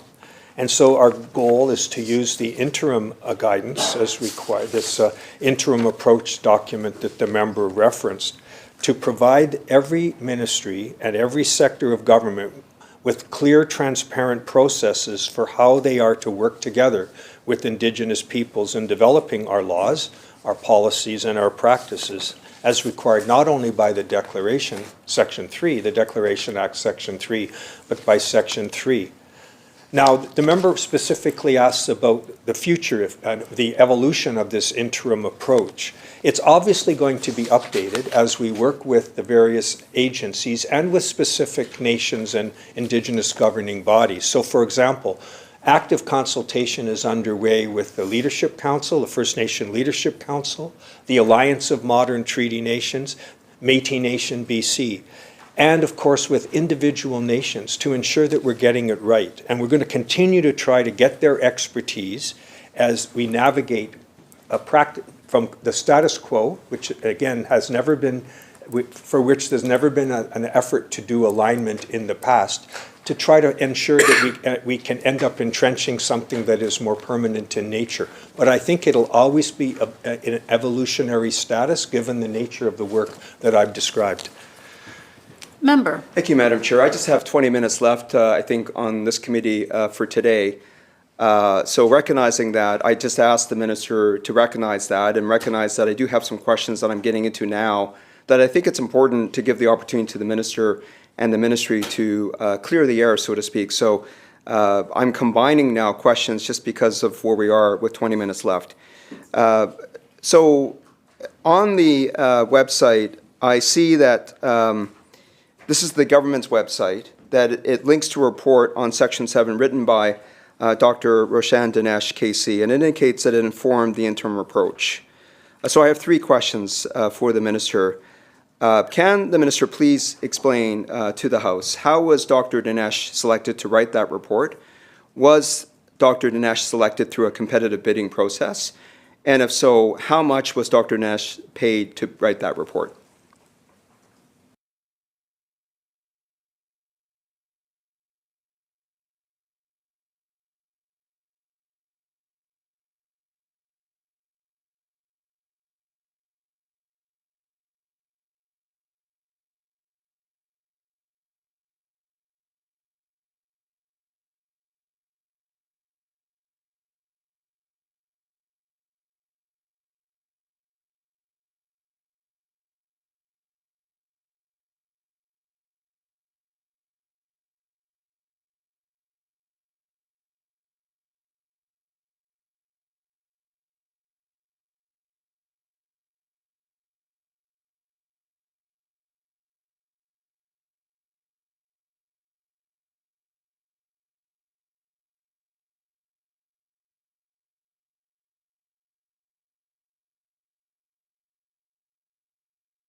Minister. Thank you. The member referred to Section 7 report. I just want clarification. Was he meaning Section 3? Thank you.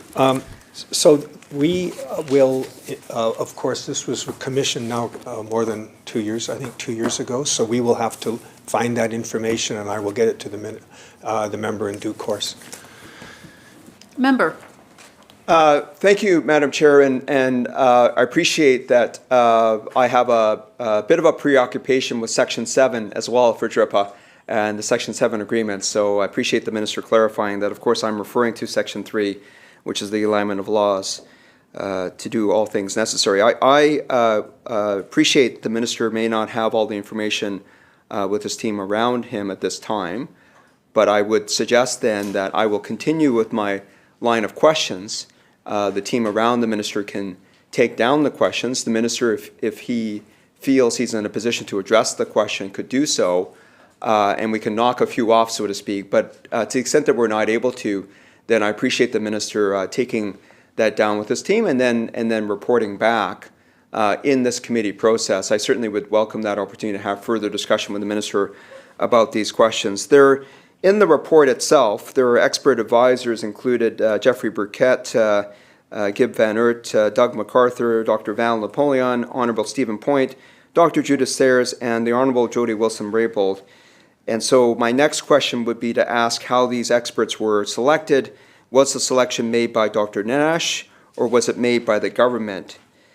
And in the course of the Section 3 report, it goes on to state that the report provides a general overview of ideas that were shared through dialogue with these experts that I referred to. The report has been prepared by an independent facilitator, which is Dr. Dinesh, and is not a statement of views of the expert advisors, First Nations, FNLC, or British Columbia. So my question there is, does the province consider Dr. Dinesh to be an independent facilitator in that respect, given how this report was framed?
Minister.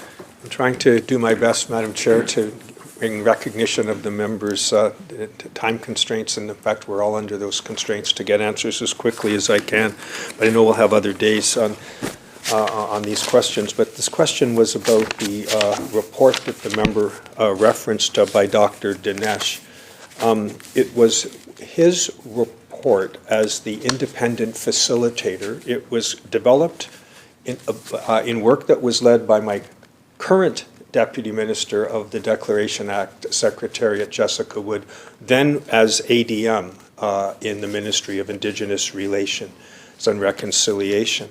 And the subject matter experts were selected after consultation with Indigenous leadership groups. There were multiple sessions that the independent facilitator conducted, and the report is representative of those discussions. Member. Thank you, Madam Chair, and to the Minister. I appreciate his willingness to address some of these questions. I am not certainly trying to rush his ability to respond to these questions. We are at the front end of estimates, so certainly there will be opportunity to do some follow-on discussion. So I would just note that I know the Minister and his team recognizes. I just have the need to put them on the record, so to speak, at this juncture because of my own time constraints. I know that the 2023 public accounts show that Dr. Dinesh was paid $158,642 by the province.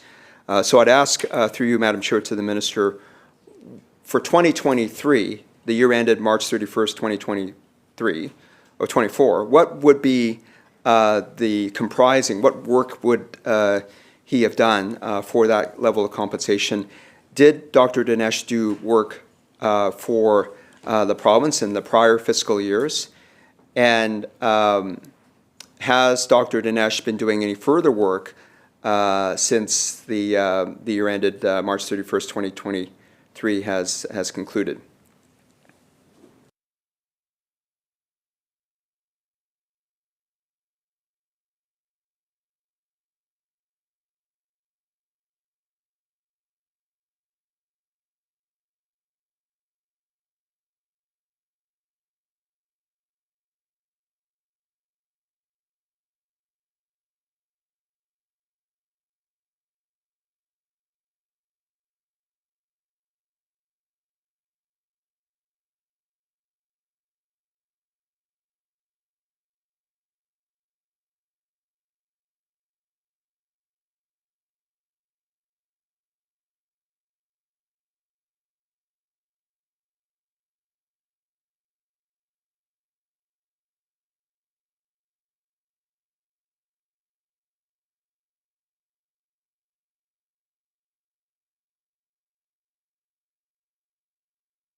Minister. Thank you. Madam Chair, the member referenced a global amount from public accounts, and I think that I should start there by saying that Dr. Dinesh has worked with other agencies. I know, for example, our ministry, but also the Ministry of the Attorney General and perhaps others, so that global amount that the member referenced needs to be understood in that context. I should also state for the record that Dr. Roshan Dinesh is probably the foremost expert on dispute resolution and reconciliation, certainly in Western Canada. He's the former senior advisor to the Federal Attorney General, Jody Wilson-Raybould. Dr. Dinesh KC is a graduate of the University of Victoria, which I know will please the member opposite, but of course has a doctorate from Harvard, a doctorate in law, and has taught at various universities across Western Canada and elsewhere. So we're very fortunate to be able to have his services. Member.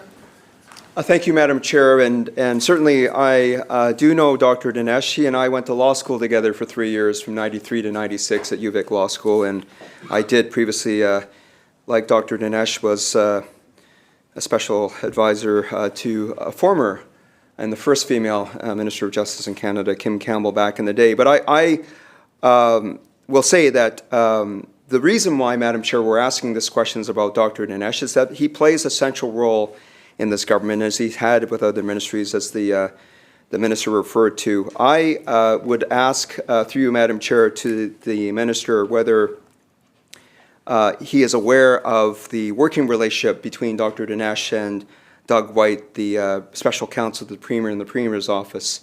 And first of all, if the minister is aware of the relationship, the working relationship they have, if he could make a comment about his understanding of that working relationship, particularly in the context of an article that I've found online, which is the Rising to the Challenge of Reconciliation by Dr. Roshan Dinesh and Douglas White III, published in the Baha'i World in January 8th of 2023. It's an article that I've cited in this House, and it does express a rather extreme view when it comes to the advancement of reconciliation and how it should be addressed. So I just want to have an understanding as to the role and the nature of the working relationship that Dr. Dinesh has with Doug White, but also whether the minister is aware of this article as well.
Minister. Thank you. I believe the member opposite asked questions about the nature of what he called the special relationship. He characterized it as that. I can't comment on how special it is. I suspect they're friends and they collaborate. And evidence of that collaboration is indeed the article that the member referenced, which appears in a section called Justice, Unity, and Peace in a Religious Journal, a journal of the Baha'i Faith, I believe. And the member characterized it as extreme. I think it talks about the importance of building social unity and cohesion, which I don't consider extreme at all. Member. So, Madam Chair, I do appreciate this is likely my last question here, and the minister may have an opportunity to respond, or he can reflect on the article and what's stated in the article. I would say that even as the minister mentioned, Bill 25, the HIDA Title Recognition Act. And as I said in the House during that debate, the use of the word incremental is still there. The pace of incremental, and we know it's been a long period, and we've talked about that at length, and for good reason for the Haida Nation there. And even in the litigation directives for the province of British Columbia, the word used is transformation. This is a word that's utilized in this article, that the essential and constructive task of building deep patterns of justice and unity now requires transformation, not reformation. But it's the conclusion of the article that deals and addresses with, in quotes, true reconciliation is emblematic of these new imperatives, which is covered in the article, and achieving it, like addressing other pernicious forms of injustice and creating enduring conditions of peace and harmony, will require human affairs to be, in quotes, utterly reorganized, end quote. We must all be persistent and audacious in our efforts to advance and achieve this outcome. This, Madam Chair, is beyond incremental. And it's beyond reformation. It's beyond making the laws of British Columbia consistent with UNDRIP, for which UNDRIP, we've discussed at length, gave no new rights. It was illustrative. And so all to be read through the lens of Section 35 jurisprudence. So when we have the two lead advisors to the Premier, to the government, to this minister, at the core of the reconciliation effort with our province over the last 5 years or longer, writing this article in January of 2023, is the minister saying that he agrees with that statement and approach? Minister. Oh, I'm challenged, Madam Chair, through you to the member, to know what this has to do with the estimates of my ministry. That two accomplished lawyers can write an article together where they use words like transformational in the context of reconciliation does not strike me as extreme at all. I think the work we're doing, I would argue, is transformational. I would argue that reconciliation, as in the famous words of the Grand Chief, is not for sissies, it's hard work. And if we're going to achieve reconciliation in this province, indeed it is transformational. It's incremental, but it's also ultimately transformational. So we can quibble about words, we can talk about the members wish to characterize these legal experts as somehow extreme. I reject entirely that characterization. I think it's fair comment that they would write an article in a religious journal talking about the work they're doing, and in the context of peace and justice. I don't know what that really has to do with the work before us, but I'm happy to continue to talk about that if the member opposite thinks that's helpful. And with that, Ask the Minister to move the motion. I move that the committee rise, report progress, and asks to meet, excuse me, one moment. No, it is resolution and completion for finance. Okay, I'm actually making a move for the former minister. Okay, I move that the committee rise, report resolution and completion of the estimates of the Ministry of Finance, and report progress on the Ministry of Indigenous Relations and Reconciliation, and ask leave to sit again. The question is that the committee rise, report resolution and completion of the estimates of the Ministry of Finance, and report progress on the estimates of the Ministry of Indigenous Relations and Reconciliation, and ask leave to sit again. Those in favor? Aye. Opposed? Motion is carried. Thank you, members. This committee stands adjourned.